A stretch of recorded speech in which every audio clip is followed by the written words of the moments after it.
Welcome back to the deep dive. Today, we're embarking on a journey into a really vital topic, trauma-informed approaches and healing. It's so crucial for anyone working in care, obviously, but honestly, for anyone who just wants to better understand and support the people around them and support themselves, too. Absolutely. It's really about shifting our whole perspective, seeing individuals not a set of problems to fix, but as people who've experienced something significant. And we're digging into how to foster actual healing by fundamentally changing how we look at things. You really nailed it there. For this deep dive, we've sifted through quite a stack of materials. These are from a day 2 of Trauma 101 training. Okay. So this isn't just the basics. It gets into trauma screening tools, detailed checklists for compassion fatigue, which we'll definitely get to, and really practical action plans for putting trauma-informed care into practice. Our goal today really is to cut through all that information and pull out the actionable wisdom, the stuff you can actually use. Think of it as A shortcut to being well-informed about trauma-informed care. From understanding the core responses to implementing healing strategies and, crucially, looking after your own well-being in the process. Okay, let's unpack this then. There's just so much rich information here for anyone, really anyone, looking to make a difference in how we approach trauma. So let's start with that foundational shift, the core idea that changes everything in trauma-informed care. Traditionally, if someone showed challenging behaviors, the question, often unspoken, was basically, what's wrong with this person? Yeah. exactly, what's wrong with you? But the trauma-informed approach flips that script completely. It invites a radically different question. It's asking, what happened to you? Yeah. And that's truly transformative. Dr. Sandra Bloom, who's a real pioneer here, she famously said something like, this single shift in perspective can transform how we provide care. It's not just words, is it? No, not at all. It reframes things. What might look like bad behavior is actually seen as a survival adaptation. Yeah. Something powerful the person developed to cope. It makes you curious, not judgmental. It really does shift the whole lens from judgment to, well, genuine curiosity about someone's lived experience. And speaking of adaptations, a huge piece of understanding trauma is getting a handle on trauma triggers. Ah, yes. Triggers. These are stimuli, right? Sounds, smells, maybe certain situations or even thoughts that unconsciously pull someone back to a past trauma. And the key word there is unconsciously. When those triggers hit, they don't ask for permission. They just activate the body's stress response system automatically. So the person might not even know why they're reacting. Often, yes. That's what makes them so tricky. They can operate completely below conscious awareness. Someone might suddenly feel intense fear or anger or numbness without connecting it to the trigger in the moment. It just feels like the original danger is happening right now. Yeah. And they're incredibly individual. What triggers one person might be completely neutral for someone else, even if they had similar experiences. It's crucial to remember this isn't just in their head. There's a real, biological process happening here. Absolutely. This is where the brain science comes in. Your brain's alarm system, the amygdala, think of it as the smoke detector. Okay. It goes off before the rational thinking part, the prefrontal cortex, the planning center even gets the memo. So reaction first, thinking later. Precisely. The body reacts as if danger is present right now. Yeah. And trauma memories, they aren't stored neatly like your memory of breakfast. They're often fragmented, very emotional, very sensory, smells, sounds, body feelings, not a clear narrative story. More like intense snapshots. And that's why a seemingly random smell or sound can suddenly unleash this huge physiological and emotional reaction. It feels like it's coming out of nowhere. Understanding that helps us react with empathy, not frustration. It's a wired response, not a deliberate choice. And these responses, the ones often labeled as difficult or problematic, they're actually these incredible survival adaptations. We often hear about the 5 Fs. Could you maybe give an example of one, how it might show up in a way that's easily missed or misinterpreted? Sure. So fight. That can look like aggression, sure, but also defiance, maybe constant arguing. Okay. But imagine someone who seems argumentative. Instead of seeing them as difficult, what if their system is actually perceiving a threat, even if it's not obvious to you? They're literally in a fight response. That changes how you'd approach it. Completely. Then flight, that's avoidance, withdrawal, maybe chronic anxiety, or even seeming hyperactive, like a kid who can't sit still, or an adult who always cancels appointments. Freeze is another one. This can look like dissociation, emotional numbing, or just seeming spaced out or disengaged. Like they're not paying attention. Yeah, but it might be that their system is so overwhelmed it's just shutting down to cope. Then there's fawn. This one is subtle. It looks like people-pleasing, being excessively compliant, always trying to anticipate others' needs. That could easily be mistaken for being cooperative. Very easily. Yeah. But it's a survival strategy, appeasing a perceived threat to avoid conflict or harm.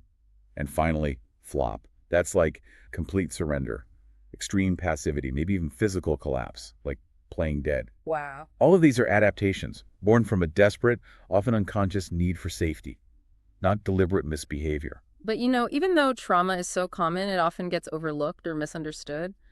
Why do you think that happens so much, even in professional settings? Well, there are quite a few systemic reasons, unfortunately. Often the focus is just on the symptoms someone presents with, not the underlying causes. Think about busy clinics or schools. Time pressure, diagnostic checklists, they categorize behaviors but maybe miss the why. Also, there's still a lot of stigma around trauma. Plus, you have service systems that are often siloed. Mental health here, medical there, schools somewhere else. They don't always talk to each other. Lack of communication. And frankly, historically, many professional training programs just didn't include enough in-depth trauma education. That's changing, thankfully, but we're still catching up. We can't forget cultural differences in how distress is shown or understood. That paints a much clearer picture of the hurdles. So, okay, if someone is triggered, feeling overwhelmed, what can they actually do in the... That's where grounding techniques are just invaluable. They're practical, concrete strategies to help someone anchor themselves in the here and now and help calm that activated nervous system. How do they work? They mostly work by pulling your attention outward, engaging your senses, and redirecting focus away from those overwhelming internal feelings or memories. I've heard the 5-4-3-2-1 technique is really effective. Can you walk us through that one? Yeah, it's a great one because it directly uses your senses. It's simple. You pause, look around, and consciously name 5 things you can see. Okay, like the lamp, the window. Exactly. Then you identify 4 things you can physically feel or touch. Maybe the chair you're sitting on, your feet on the floor, the texture of your clothes. Got it, 4 things. Then listen and name 3 things you can hear. Then 2 things you can smell. Maybe coffee brewing or the soap on your hands. Sometimes this one's tricky, but you focus. Okay, 2 smell. And finally, 1 thing you can taste. Maybe the lingering taste of toothpaste. Or you could take a sip of water. It really forces your brain to focus on the present sensory input. That makes sense. Pulls you right out of your head. Are there other quick ones? Oh, definitely. Deep breathing is fundamental. A simple pattern like breathing in slowly for 4 counts, holding gently for 4, and breathing out even slower, maybe for 6 counts, can calm the nervous system quickly. Or a quick body scan, just mentally checking in with different parts of your body, noticing any tension, and consciously letting it go. Even something physical, like rubbing your hands together briskly, then placing them gently on your face or legs, focusing on the warmth and pressure. Simple physical sensations. Or cognitive grounding, things like naming categories, all the blue things you see, types of animals, cities starting with B, or counting backward from 100 by 7s that takes concentration. That would definitely require focus. But here's the crucial thing. You need to practice these when you're feeling calm. Not just try them for the first time when you're already overwhelmed. Exactly. If you practice when you're regulated, they become familiar, almost automatic.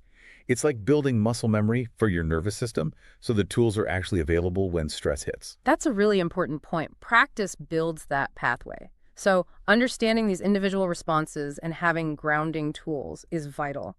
But the real transformation comes when we build entire systems, entire environments around this knowledge. And that's where the principles of trauma-informed care come in. They're like the blueprint. Precisely. SAM, that's the Substance Abuse and Mental Health Services Administration, outlines 6 key principles. And these aren't just for therapy settings. They apply everywhere. Schools, hospitals, courts, workplaces, anywhere people interact. And they all work together. Okay, let's walk through them. Not just definitions, but what they actually look like in practice. First up is safety. What does that mean beyond, locked doors? It's huge. It means creating both physical and emotional safety. So yes, a physically safe space, but also one that feels welcoming, predictable. Clear signage so people aren't confused, staff who are calm and respectful, consistent routines. It's about minimizing anything that could feel startling or chaotic. Emotional predictability is key. Then trustworthiness and transparency. Building trust seems obvious, but what does the transparency part really add? Transparency is about being open and honest in all operations and decisions. People need to know what to expect. So clearly explaining processes, roles, and expectations. following through on commitments consistently, being clear about how decisions are made. What's a common way organizations might stumble here? Inconsistency is probably the biggest one. Yeah. Saying one thing and doing another erodes trust fast, or not being clear about limitations. Honesty, even when it's difficult news, builds more trust long-term than false assurances. People with trauma histories often have had trust broken repeatedly, so reliability is paramount. Okay, third principle, peer support. This one involves using the lived experience of others who've been through similar challenges. Why is that so powerful? It's incredibly powerful because it fosters connection and hope in a way that professional support sometimes can't. Seeing someone who understands your experience, who has navigated recovery, it shows that healing is possible. It builds hope. Exactly. Peer specialists, mutual support groups, they build trust, enhance engagement, and really embody that shared understanding. It levels the playing field. And that connects nicely to the fourth principle, collaboration and mutuality. This is about sharing power, right? Moving away from top-down approaches. Precisely. It challenges those traditional hierarchies, where the professional is the expert and the service user is the passive recipient. It means genuinely partnering with people, involving them in planning their care, setting shared goals, valuing their insights and experiences as expertise. It's a shift from doing to doing with, respecting their autonomy. Doing with. I like that. The fifth principle, empowerment, voice, and choice. How does this differ from just collaboration? It builds on collaboration by focusing specifically on fostering the individual's strengths, building their skills for independence, and ensuring they have genuine control over decisions affecting them. So it's not just offering options, but making sure people feel capable of making those choices. Yes, it's about recognizing that trauma often takes away a person's sense of control and agency. So actively working to restore that is therapeutic in itself, prioritizing skill building, supporting self-advocacy, celebrating their strengths and choices. Makes sense. And finally, the sixth principle, cultural, historical, and gender issues. This feels incredibly important, but maybe harder to pin down. What does it require in practice? It requires moving beyond just awareness or stereotypes. It means actively recognizing and responding to the cultural needs of the individuals and communities you serve. Understanding how historical trauma like legacies of racism or colonialism impacts people today. So it's about context. Deep context. Offering culturally responsive services, addressing biases within the organization, ensuring practices are gender responsive, and working to counteract systemic oppression. It acknowledges that you can't separate trauma from someone's identity, history, and the social forces acting upon them. Healing needs to address the whole person in their world. Wow. When you put all six of those together, you really start to see how you could build truly different environments. And it's striking how seemingly small things, the way you greet someone, offering them a choice of seats, providing information clearly up front, can make a massive difference for someone carrying trauma. It's about being intentional. Absolutely intentional. Every detail matters. The physical space is welcoming, easy to navigate, comfortable. Interpersonal interactions are respectful, transparent, collaborative. Even policies and procedures, things like universal screening for trauma, robust staff support, clear feedback mechanisms. Every single touch point is an opportunity either to support healing or unintentionally to re-traumatize. That's a powerful responsibility. Okay, so we've set the stage with creating these supportive, trauma-informed environments. What does the actual journey of healing look like for an individual who has experienced trauma? It's definitely a journey, and Dr. Judith Herman's model of 3 stages is really helpful. It's crucial to remember it's often not linear. People might cycle through stages or work on aspects of different stages at the same time. Okay, so what's the first stage? Stage 1 is all about safety and stabilization. This is the absolute foundation. Before anything else, a person needs to establish a sense of physical and psychological safety in their life now. Stable housing, managing immediate crises. And developing skills for emotional regulation, like the grounding techniques, learning to manage intense emotions, building coping strategies, understanding their trauma responses, and developing supportive relationships. This stage cannot be rushed. It's about building solid ground. Okay, safety first. Makes sense. Stage 2 is often called remembrance and mourning. This is where, with enough safety and support, the individual can begin to process the actual traumatic memories. It involves revisiting the memories, making sense of what happened, and grieving the many losses associated with the trauma. That could be loss of innocence, loss of trust, loss of relationships, loss of a sense of self. It requires careful pacing and support to avoid being re-traumatized by the process itself. It's about integrating the memories, not being constantly overwhelmed by them. Gently working through it. And the final stage. Stage 3 is reconnection and integration. This is about moving forward, creating a new sense of self and a meaningful future that includes the reality of the trauma but isn't defined by it. So looking ahead. Yes, reclaiming personal power, rebuilding or forming new healthy relationships, engaging more fully with work, community, life. It's often where people experience post-traumatic growth, finding new meaning, purpose, or strength that wouldn't exist without having gone through the struggle, integrating the experience into a richer, more complete identity. That's a hopeful trajectory. And there are specific therapies designed to help people navigate these stages, right? Evidence-based approaches. Yes, definitely. Several approaches have strong evidence. We mentioned trauma-focused cognitive behavioral therapy, TFCBT, that helps people process memories and challenge unhelpful thoughts and beliefs related to the trauma. Okay. There's also eye movement desensitization and reprocessing, EMDR. This uses bilateral stimulation, like guided eye movements, while focusing on traumatic memories to help the brain process them in a less distressing way. I've heard of that one. Prolonged exposure, PE, involves gradually and safely confronting trauma-related memories, feelings, and situations that have been avoided.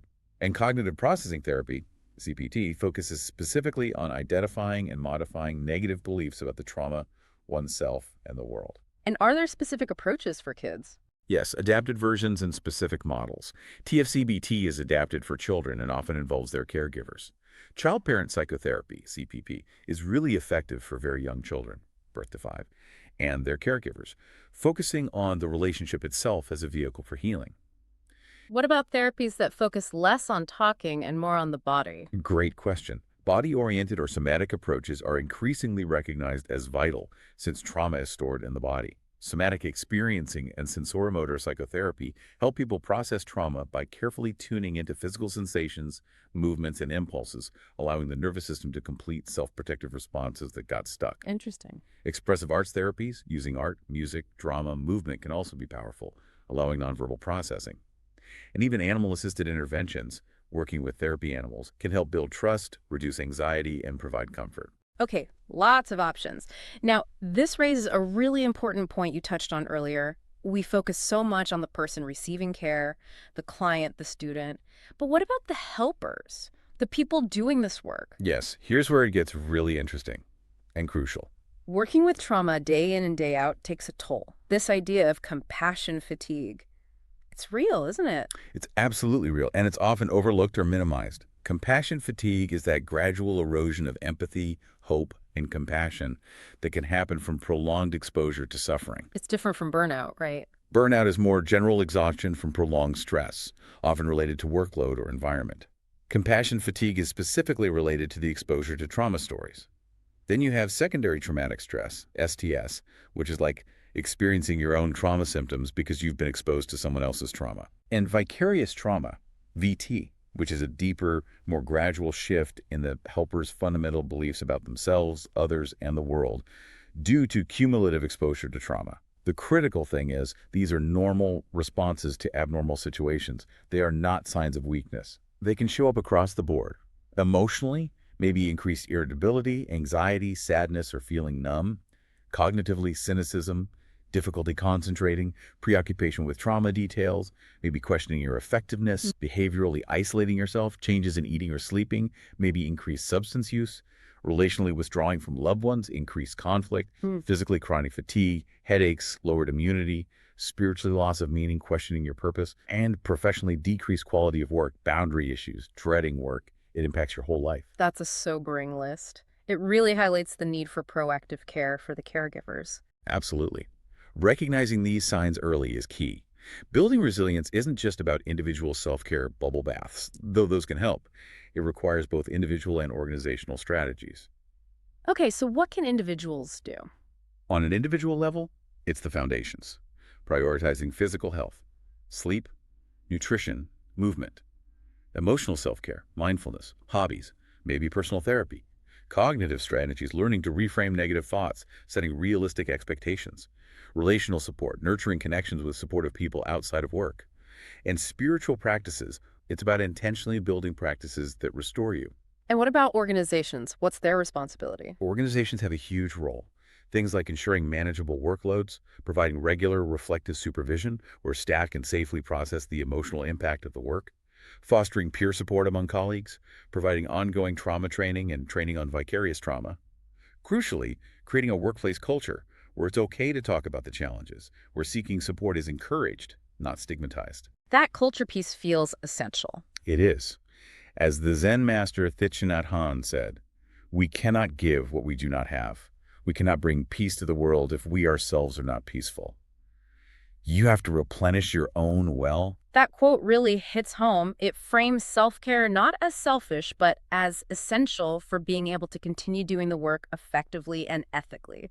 You need something left in the tank. Exactly. It's professional sustainability, an ethical imperative, really. Okay, so we've covered understanding trauma, the principles, the healing journey, and caring for caregivers. Now, let's get really practical. How does an organization or even a small practice actually implement trauma-informed care? It can seem like such a big undertaking. It is a significant process, often a long-term one involving real cultural change, but it can be broken down into phases. It usually starts with an assessment phase. Figuring out where you are now. Right. Taking an honest look, gathering feedback anonymously, often from staff and the people you serve. Reviewing all your policies, procedures, even your physical spaces through that trauma-informed lens we discussed. Where are the strengths? Where are the gaps? What's potentially re-traumatizing? Okay, assess first. Then what? Then comes the planning phase. You need a dedicated team, a steering committee, ideally with diverse representation including leadership and people with lived experience. Based on the assessment, you prioritize specific, achievable changes. Set clear goals. And critically, develop a communication plan to get everyone on board and explain the why. Communication is key for buy-in. Then you move into the implementation phase. This is where the changes start happening. Comprehensive training for all staff, not just frontline workers.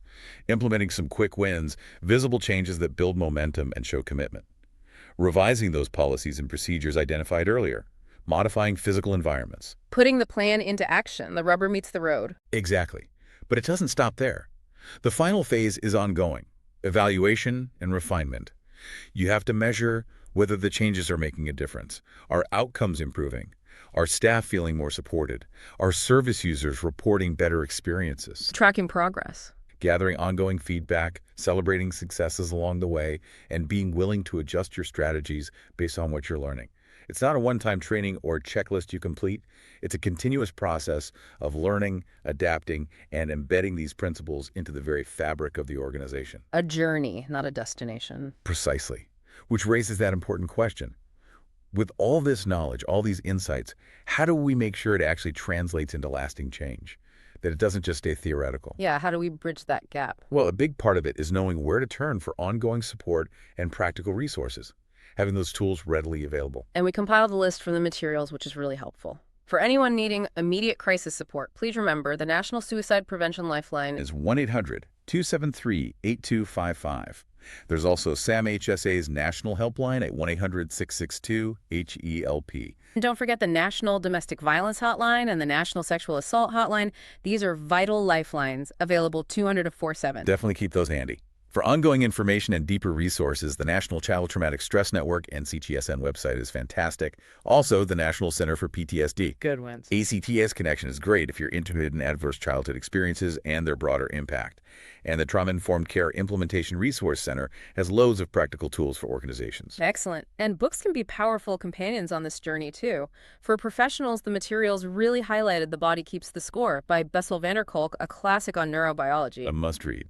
And Trauma Stewardship by Laura van der Doet-Lipsky, which directly addresses that cost of caring we discussed. Yes, and for clients or just general understanding, Waking the Tiger by Peter Levine offers that somatic perspective. And the book What Happened to You by Dr. Bruce Perry and Oprah Winfrey makes these complex ideas really accessible. Very accessible. And for parents or those working with kids, The Whole Brain Child by Siegel and Bryson is fantastic for understanding development through a trauma lens. And there's a wonderful children's book called Once I Was Very, Very Scared by Chandra Ghosh Ippen, which can gently open up conversations about fear. That's a great range of resources. So, as we wrap up this deep dive, let's quickly crystallize the absolute key takeaways. For me, it always comes back to that fundamental shift from asking what's wrong with you to asking with genuine curiosity, what happened to you? That one question changes the entire dynamic. It really does. And a practical power of grounding techniques, Simple tools to help manage those overwhelming moments and anchor you in the present. Plus, really internalizing SAMHSA's 6 principles: safety, trustworthiness, peer support, collaboration, empowerment, and cultural sensitivity. They are the roadmap for creating genuinely healing spaces. And remembering that healing itself is a journey, often cyclical, not a straight line. But there are effective, evidence-based therapies and approaches available to support people through those stages of recovery. Absolutely. And finally, we cannot overstate the necessity of self-care and addressing compassion fatigue for everyone involved in this work. It's not optional. It's fundamental to doing this work sustainably and ethically. So true. Becoming trauma-informed, as we've said, it's a continuous journey. It's about constant learning, reflecting on our own biases and practices, and growing both individually and as organizations or systems. So here's a thought to leave you with. What does all this mean for you listening right now? When we truly commit to implementing trauma-informed care, not just as a buzzword, but as a practice, and when we commit to our own well-being in the process, we do more than just help one person at a time. We start to create these incredible ripples of healing. Ripples that have the potential to interrupt cycles of intergenerational trauma, transforming not just individuals, but families, schools, workplaces, whole communities. We actually start building systems based on understanding and compassion, setting a fundamentally different standard for how we connect with and care for one another. A powerful potential indeed. Thank you so much for joining us on this important deep dive today.